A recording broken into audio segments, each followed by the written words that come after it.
Olá pessoal, cadê vocês do Saber Mais Direito?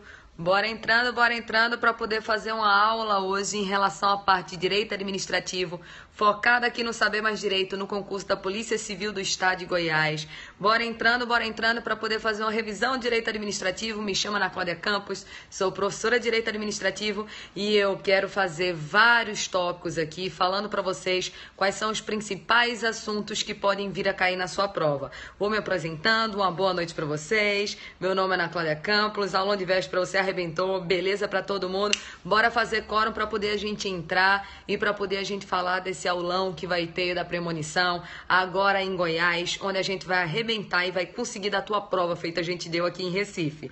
Como eu faço no meu Periscope, eu sempre gosto de entrar com a música aqui, ó, que é a música do plantão. Bora iniciar o plantão da Claudinha. Plantão de direito administrativo, bora entrando, para poder a gente bombar esse Periscope. É o Saber Mais Direito aí, ó. Inscrições, premonição, www.sabermaisdireito.com.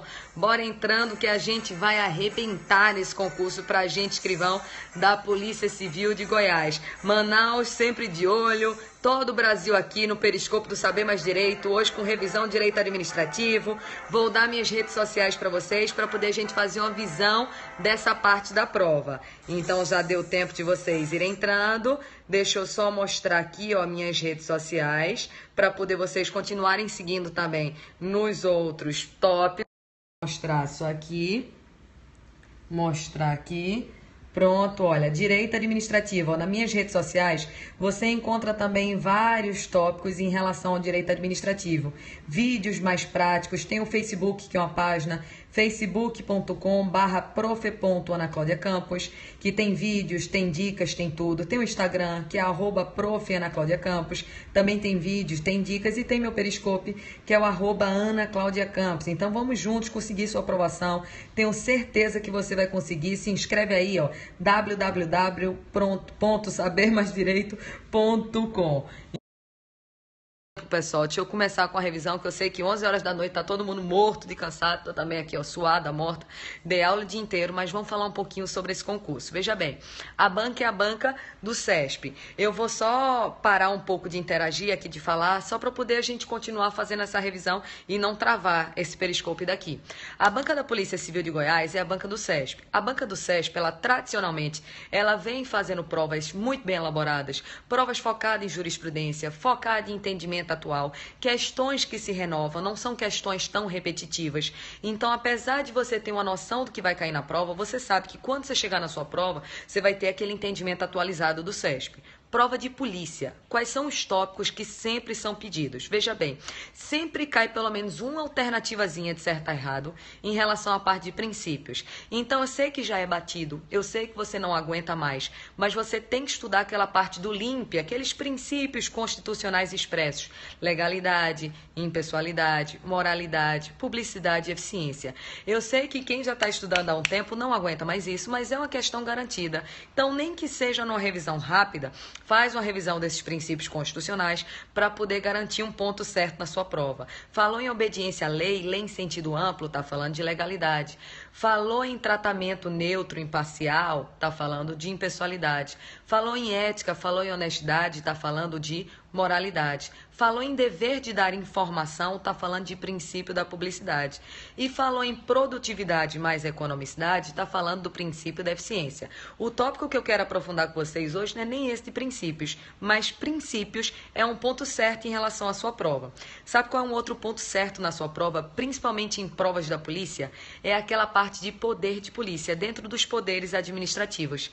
É claro que pode cair os outros poderes, tipo poder hierárquico, poder disciplinar, poder normativo, mas o que sempre cai é o poder de polícia. Lembra que poder de polícia é o poder de limitar o interesse individual em prol de um interesse coletivo. Então, eu limito a liberdade ou a propriedade particular em benefício de toda uma coletividade. Então, poder de polícia é um ponto-chave na sua prova. E só uma dica rápida, que nem é o ponto também que eu quero falar. É o seguinte, ó.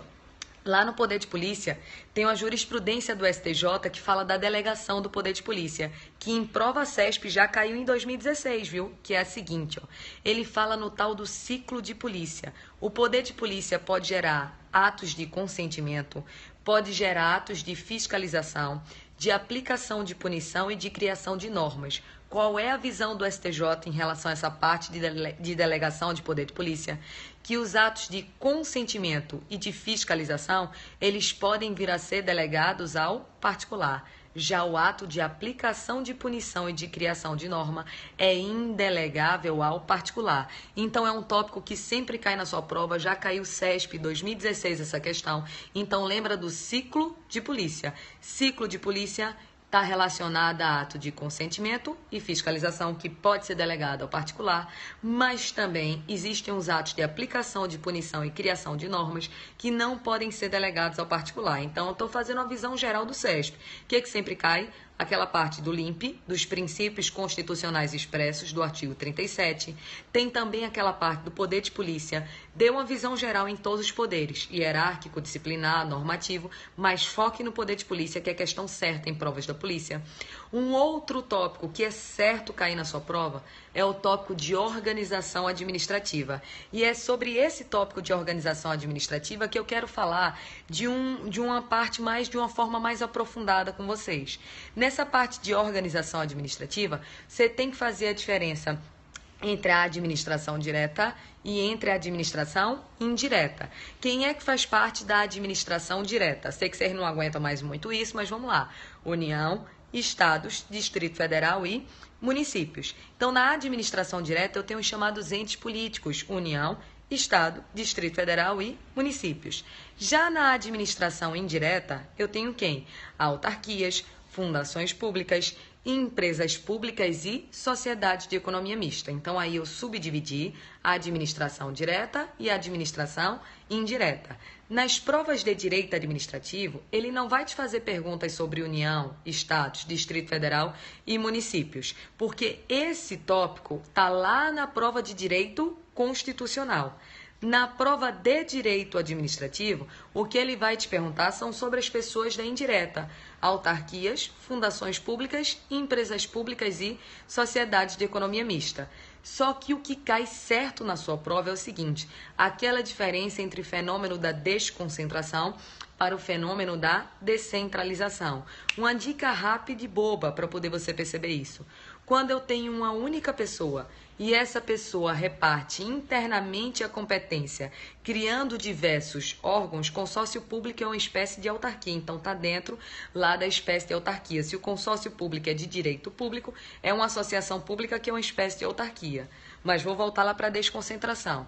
Quando eu tenho uma única pessoa e essa pessoa reparte internamente as suas competências, criando diversos órgãos, eu tenho um fenômeno chamado de desconcentração. Exemplo, quando a pessoa da União cria seus diversos ministérios, Ministério da Saúde, Ministério da Educação, está repartindo as suas funções internamente. Esse fenômeno é um fenômeno chamado de desconcentração. Já quando eu tenho uma pessoa passando atividade para outra pessoa, por exemplo, quando a União cria uma nova autarquia, esse fenômeno é externo. Eu tenho a pessoa da União passando uma atividade para uma outra pessoa que é a pessoa da autarquia. É um fenômeno externo. Então, é um fenômeno chamado de descentralização. Então, repartição interna de competência, desconcentração. Repartição externa de competência vai ser o fenômeno da descentralização. Só que aí o que eu quero dar é uma dica para vocês em relação a cada uma das pessoas da indireta. Por exemplo, quando eu tenho as autarquias, pontos chaves da autarquia. A autarquia é uma pessoa jurídica de direito público, criada diretamente por lei. Isso quer dizer o seguinte, que a autarquia, para existir, ela não precisa ser registrada em um cartório, uma junta comercial, nada disso. É a própria lei que já dá personalidade à autarquia. Então, a autarquia ela vai ser criada por lei e adquire uma personalidade de direito público. Com essa personalidade de direito público, essa autarquia recebe algumas prerrogativas, mas também sofre algumas restrições. Exemplo de prerrogativas que a autarquia recebe. Prerrogativas seriam benefícios.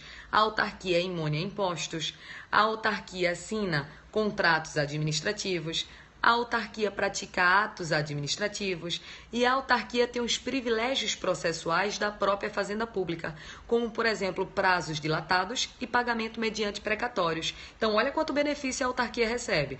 Ela recebe, não é isso, imunidade tributária, ela recebe, não é isso, privilégios processuais, pratica atos administrativos e assina contratos administrativos.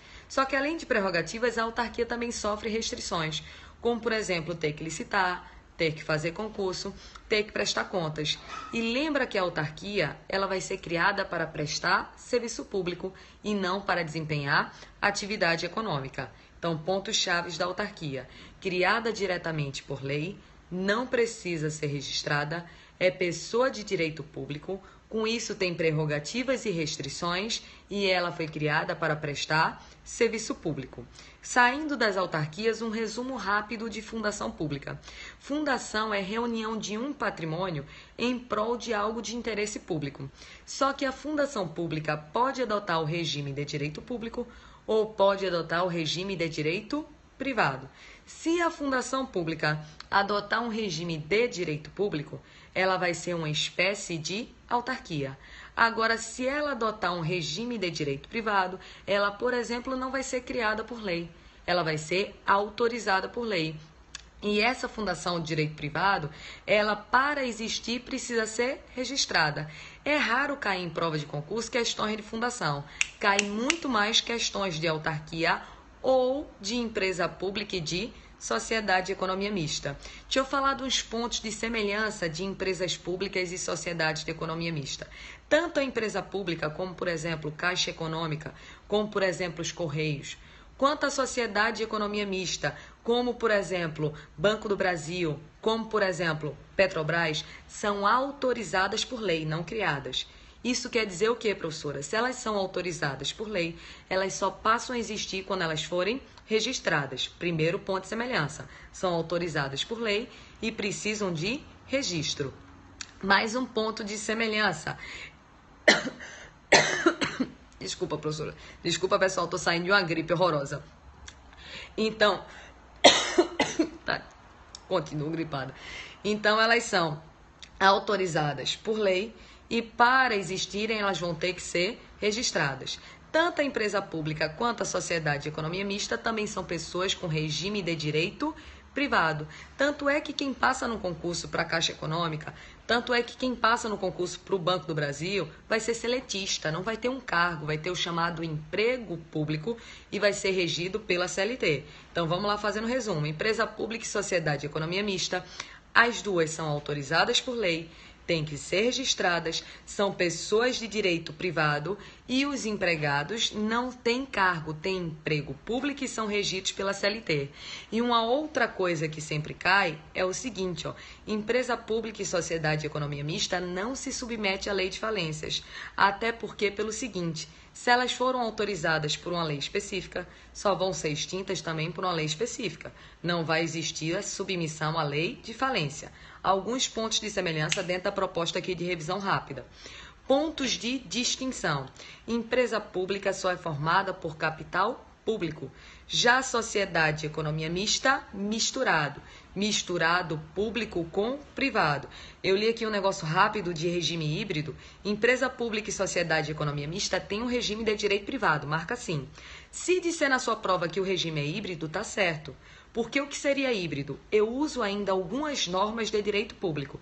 Então, pode cair na sua prova dizendo que empresa pública e sociedade de economia mista tem regime de direito privado ou que tem regime de direito híbrido. Porque, apesar de ser privado, eu uso algumas normas de direito público, como exigência de concurso e licitação. Então, resumão de novo. Pontos de semelhança.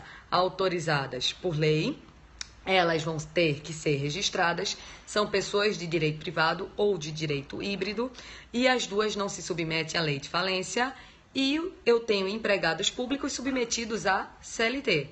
Só que tem pontos de distinção. Empresa pública adota capital integralmente público e sociedade de economia mista misturado. Misturado público com privado. Agora, cuidado, a maioria do capital tem que ficar nas mãos do setor público. Então, eu, por exemplo, Ana Cláudia, não poderia comprar ações na Caixa Econômica, porque Caixa Econômica, o capital é 100% público. Agora, poderia eu comprar ações da Petrobras, porque é sociedade de economia mista. Agora, eu não posso ter o controle acionário, porque a maioria do capital tem que ficar nas mãos do setor público. Então, um ponto de distinção. Outro ponto de distinção. Toda sociedade de economia mista tem que ser instituída sob a forma de sociedade anônima. Já a empresa pública pode adotar a forma organizacional livre, ou seja, qualquer uma das formas admitidas em direito. Então, mais um ponto de distinção. Então, quando eu tenho empresa pública, tem 100% de capital público e forma de organização livre.